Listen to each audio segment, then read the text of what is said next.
Good afternoon, ma'am. My name is Jordan Esro. So I'm a medical student from Oriental State University. So I'm here to interview you about regarding the educational experience when you were still studying and starting school.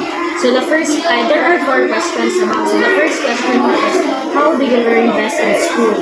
Like through listening ba mo ato sa unang number activities or reading? So, based sa akong pag-eskwela, Yes, ma'am. listening, discussion sa teacher at the same time, especially I'm major ko sa economics. So, dayon may apply dayon application. So, yun discussion sa teacher and sa dayon. So the second question is, how do teachers usually teach in your time? Kung sa inyo pa. During that time, okay, so during that time, akong ikuan is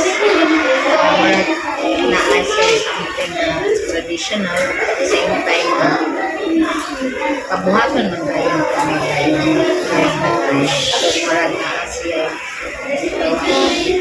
hands-on experience natin sa real life, especially sa major po na po, marag basic skill, life skills itong economics. So, makuan ko siya ng real life experience.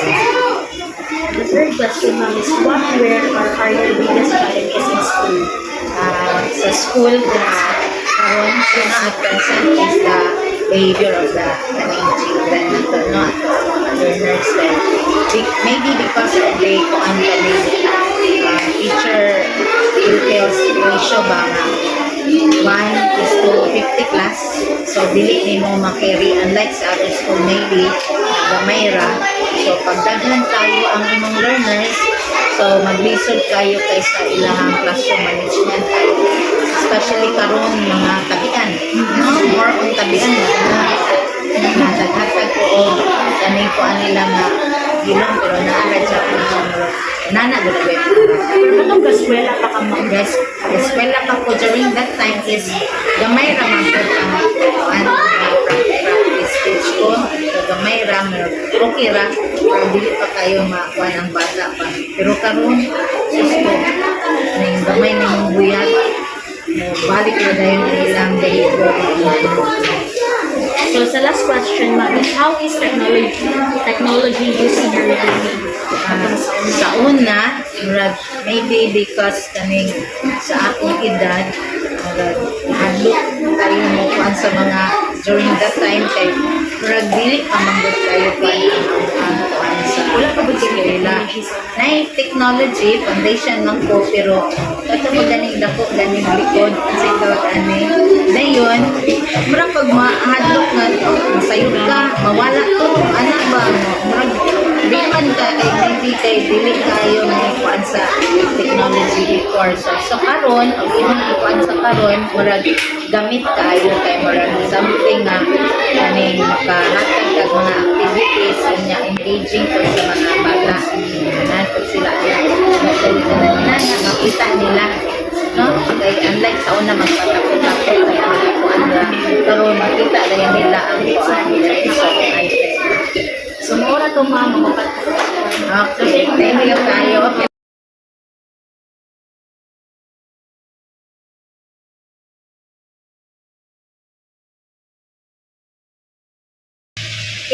Good morning, ma'am. So my name is Charlie Nasrocas. I'm a second year student from Negros Oriental State University, and I'm here to interview you about regarding sa imong educational experience karon when you were studying. Yes.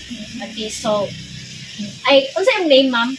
I'm Grace Cabat and I'm currently second year college in Marco and major in Philippines.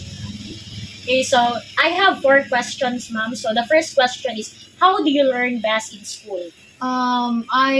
In school I prefer the listening.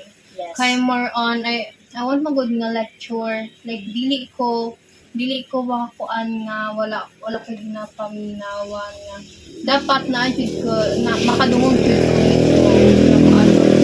I'm not into reading raps like reading okay kung sa ang reading pero murag if reading and listening mas makasabot ka. mas makasabot. The second question, ma'am, is how do teacher usually teach in your time? Like karon na generation. In this generation, since you're already in the technology, Exposed na kayo. yes, exposed to biotechnology. And so, ang mga kuan is technology na yun, like gamit na auto laptop, mga kuan, PowerPoint presentation, murag ni-adapt na po sila sa 21st century. Ang third question, ma'am, is what were or are your biggest challenges in school? Ayun na-encounter. Yes. So far, since already in digital and technology, kay dako na kayong tabang. And nay uban manggol na kuan nila ito online classes, which is one of my hardship pod or mga struggle po na ako since dili kayo stable ang akong connection. So, that's one of na gina-consider na ko as struggle while learning.